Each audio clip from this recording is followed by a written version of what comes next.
Fala aí, eu sou o Luiz Otávio e você está nos Dois Faladores e no vídeo de hoje, considerado por muitos amaldiçoado, considerado por vários outros um clássico do cinema de terror, vamos falar sobre O Exorcista de 1973 e você está nos Dois Faladores Vintage.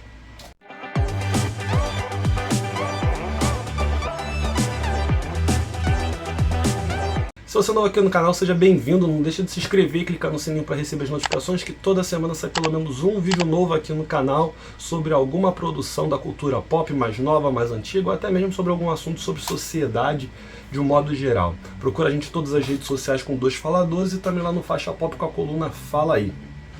Bem, essa daqui é a nossa playlist vintage, em que a gente escolhe um clássico do cinema para poder conversar, para poder falar um pouco sobre ele, e então já fica um aviso que aqui tem spoiler! O Exorcista de 1973, como eu falei, é considerado não, é um clássico do cinema, e vai ganhar uma continuação agora no início de outubro, O Exorcista, O Devoto. E aí a gente achou que seria uma boa, então, revisitar esse filme de 73 para falar um pouco sobre ele, para falar as nossas impressões sobre ele. A ideia aqui é que a gente possa conversar como se fosse um filme que tivesse sido lançado um pouco nos dias de hoje, mas, claro, levando em consideração o contexto em que ele foi desenvolvido. Na história, a gente tem, então, uma menina, uma atriz na verdade, que percebe que a sua filha está começando a apresentar alguns sintomas estranhos, e aí ela começa a procurar então médicos, ela começa a procurar a ciência para tentar entender o que está acontecendo com a filha dela, até que ela percebe que a única maneira de repente salvá-la é recorrendo à igreja, recorrendo a um exorcismo, e aí então entra na jogada os dois padres que vão fazer a ação de exorcismo dela. Mas antes da gente começar em si, a gente tem a aproximação do padre Callas, que é quem vai fazer essa ponte delas com a igreja. O padre Callas é um padre que tem um problema pessoal envolvendo a saúde da mãe dele, e esse problema da saúde da mãe dele faz com que ele comece a questionar a própria fé dele, comece a questionar os próprios desígnios de Deus, e ele é o grande exorcista aqui do filme, né? É curioso porque, apesar do filme ser um exorcista, como já falei aqui algumas vezes, o que fica muito marcado é a garota, né, que está passando por todo o problema, a garota que está passando por toda a possessão demoníaca, realizada, inclusive interpretada pela Linda Blair, que ficou marcada por esse papel. Ela chegou até a fazer outras produções, a trabalhar em outros filmes, mas nada que chegasse na escala, nada que chegasse no tamanho do que foi O Exorcista. E aí então o padre Callas, que é um padre inclusive que foi designado pela igreja para estudar medicina, justamente para avaliar essas questões, para avaliar como que se fala que na verdade exorcismo e não uma questão psicológica, psiquiátrica da pessoa em si, uma questão de saúde, e ele começa a acompanhar então as manifestações demoníacas envolvendo a família.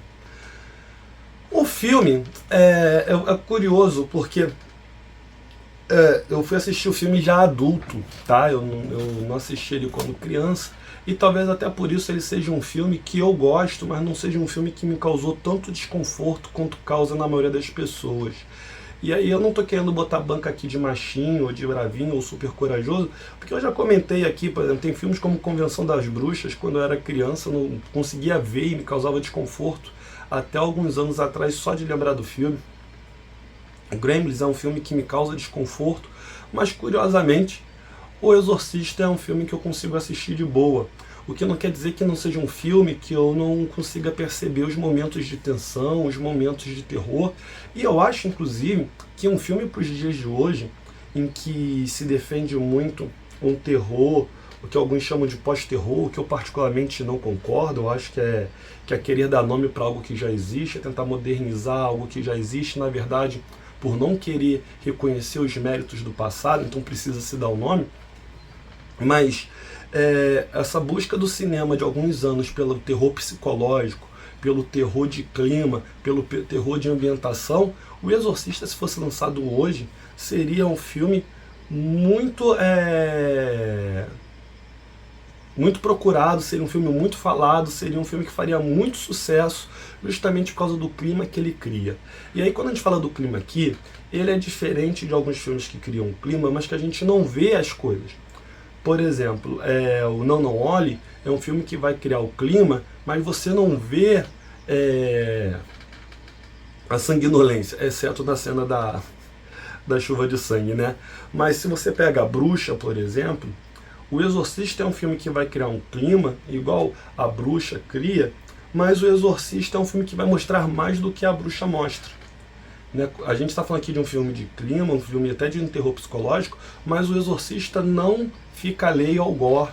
O Exorcista ele não fica alheio a mostrar o que está acontecendo com a garota. E eles pegam pesado na maquiagem mesmo.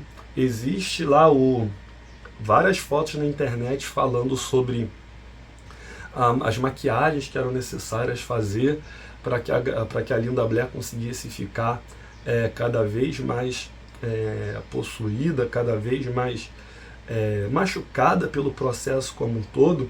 E é realmente um processo bem exaustivo, ainda mais para uma garota tão nova como ela era.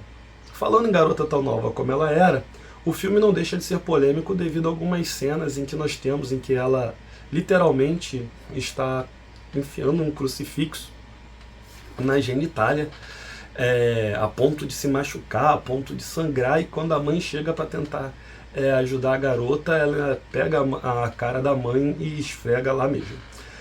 Então é um filme que... inclusive eu esqueci de dizer, tá? A gente assistiu ele na HBO Max, mas você vai encontrar ele em outros streams, inclusive na HBO Max que está lá é a versão que você nunca viu, então é uma versão com mais cenas, é uma versão um pouco maior. Mas voltando aqui, então você vai ter essas cenas polêmicas, essas cenas profanas, porque não, a ideia ali é ser profano, a ideia ali é chocar realmente, é mostrar que aquele demônio que está possuindo a garota, que o Pazuzu, né, é um demônio realmente que está afim não apenas de fazer o processo em si, mas de transformar aquilo da pior maneira possível, transformar aquilo no pior sentimento possível para aquela criança e para aquela família como um todo, para todos que estão perto ali. E como eu falei, o filme funciona muito bem. O filme tem algumas cenas muito marcantes, como o momento em que a Regan, que é a garota, ela gira a cabeça em 360 graus. Tem um momento do crucifixo que eu falei. Tem um momento em que a garota desce a escada como se fosse uma aranha e jogando sangue pela boca, cuspindo sangue, a cara e a boca toda ensanguentada. E tem outras cenas também que são menos faladas, mas que são cenas também muito fortes, como a própria cena em que, apesar de não ter nada físico assim de machucado, é a cena em que ela chega na sala em que a mãe está festejando. Lembrando, a mãe é uma atriz de cinema, conhecida, então ela está ali com o diretor de um filme que ela está trabalhando, com o pessoal da produção. A Regan simplesmente chega, fala que uma pessoa vai morrer e começa a urinar no meio do chão da sala, né?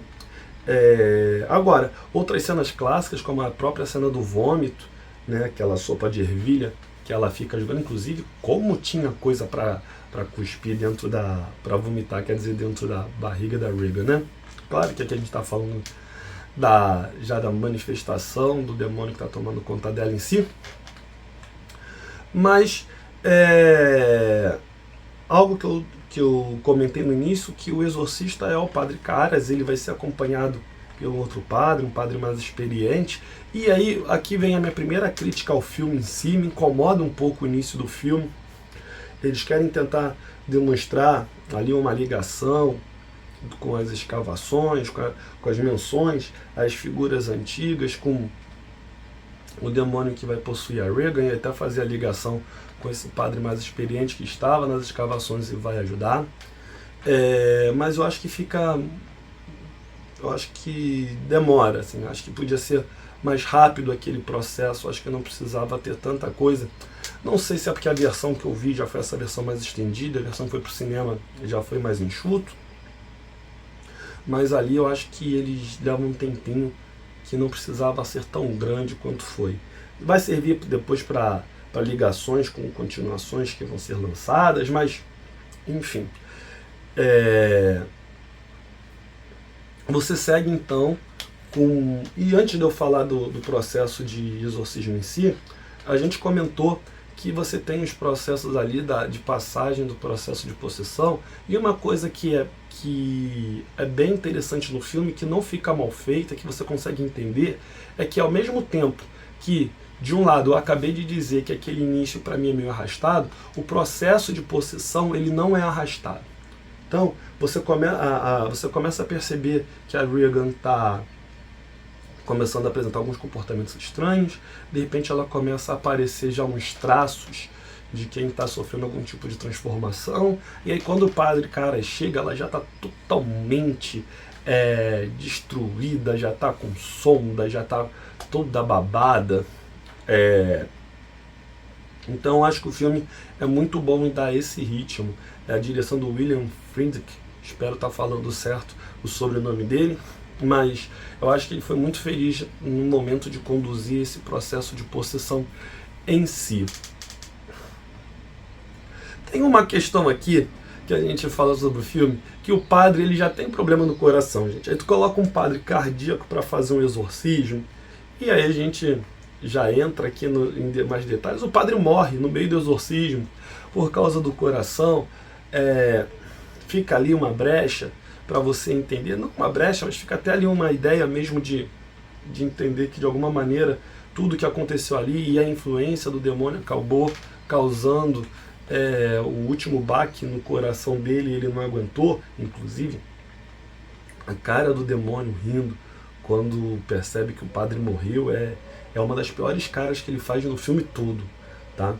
É uma cena bem tensa, uma cena bem angustiante. Mas aí você coloca um padre cardíaco para fazer um exorcismo, gente. Isso não é um furo, porque o roteiro foi feito assim, a história é assim, o livro deve ser assim, mas me causa estranheza, vamos dizer assim. E você tem ainda a própria questão do padre Caras, que é o principal, né? Por mais que a gente pense na Regan, o exorcista é o padre Caras, é justamente a ideia desse padre que está perdendo a fé e que quando acaba encontrando justamente uma força tão poderosa do lado do mal, ele começa a entender que realmente deve ter alguma coisa ali. Mas é curioso também que ao mesmo tempo que a gente pode fazer essa interpretação de que a partir do momento que ele percebeu aquela presença do mal ali, ele entendeu realmente que tem que existir o lado bom das coisas, você pode ter uma outra interpretação de que ele resolveu abrir mão da fé dele, abriu mão da crença de que só os rituais da igreja poderiam resolver, ele resolve fazer um sacrifício, né? Porque no final do filme o que você tem então é o demônio já no auge da manifestação dele, o padre mais experiente já morreu, agora eu esqueci o nome dele, desculpa. E então o padre Caras começa a socar a Regan possuída. Ele treinava boxe, parêntese, né? Um padre que fuma, que bebe cerveja, treinar boxe aqui é o de menos, mas enfim. E aí ele começa a socar a Regan, e aí no desespero ele pede para o demônio tomar conta do corpo dele. E aí nisso que ele pede para o demônio tomar conta do corpo dele, o demônio então começa a se apoderar dele e começa a querer que ele então mate a Regan. E aí é uma cena de poucos segundos ali, mas que você consegue perceber o conflito, você percebe o olho dele mudando de cor, mostrando que ele está possuído, e aí ele então se joga da janela, ele se sacrifica para poder salvar a Regan, e aí ele morre na escada, da mesma maneira que o diretor do filme que a mãe estava trabalhando foi encontrado, indo da escada, para trás da janela do quarto da Regan, e todo esculhambado. Mas se existe essa dúvida, né, afinal qual caminho ele seguiu, ele encontrou a fé dele, ele não encontrou a fé dele, o final do filme vem mostrar que na verdade ele encontrou, porque mesmo depois da queda ele ainda está vivo, sabe-se lá Deus como. Vem um outro padre amigo dele, segura a mão dele e faz os últimos rituais. Então ele pergunta se ele quer se confessar, ele já não consegue falar, ele não consegue se mexer, ele só consegue apertar a mão do padre e diz que sim. e aí o padre então pergunta se ele se arrepende de todos os pecados que ele cometeu nessa vida e na outra. Ele aperta a mão mais uma vez dizendo que sim, e aí morre, mostrando que ele voltou a reconhecer que existia uma força maior, ele conseguiu recuperar a fé dele diante do caso que ele acompanhou da Regan. Existiram continuações, né? Devo admitir que eu não assisti as continuações, elas de um modo geral também não são tão elogiadas assim. Vai vir agora uma nova continuação, e vai ser uma continuação direta do primeiro filme, né? O Exorcista, o Devoto. Mas a gente tem a série também, eu não lembro agora qual foi o canal, mas a gente tem a série com 2 temporadas, que eu particularmente gosto. Eu particularmente gostei das 2 temporadas. A primeira vai acompanhar uma história mais ligada a Regan, propriamente dita. A segunda já vai acompanhar os padres em si, e aí a segunda tem umas viradas ali no roteiro, um plot twist bem interessante. Por sinal, eu achava que essas 2 temporadas da série poderiam ser mais valorizadas. Ficou um gancho ali para a terceira, que eu saiba não rolou até hoje. De repente, se o novo filme fizer sucesso, pode ser que a série volte. A produção do Exorcista é uma produção cheia de lendas, é uma produção cheia de mistérios, porque houveram mortes ao longo da produção e envolvendo pessoas que trabalharam na produção posteriormente, acidentes no set. Então é um filme que a própria lenda dele cresceu muito pós seu lançamento. É um filme que eu acho que vale muito a pena assistir. Eu acho que é um filme que, como eu falei, consegue criar o clima muito bem. É um filme que não trata quem está assistindo como idiota, e também não é um filme que fica enrolando, exceto a parte que eu falei lá do início, né?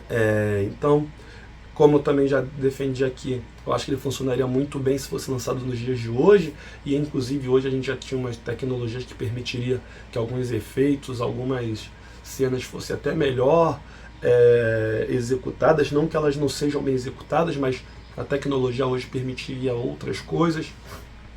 A gente talvez tivesse problema do CGI aqui, mas na mão de um bom diretor, eu acho que as coisas dariam certo. Então é isso, espero que você tenha gostado do vídeo. Escreve aqui nos comentários se você já assistiu, se você ficou interessado em assistir, se você tem medo de assistir. Escreve também se você já assistiu as séries, quais as suas expectativas para o filme que vai chegar aí. E se você chegou até aqui e não se inscreveu ainda, aproveita para se inscrever, clica no sininho para receber as notificações. Como a gente falou, procura a gente lá em todas as redes sociais como Dos Faladores e no site Faixa Pop com a coluna Fala Aí. Valeu e até a próxima.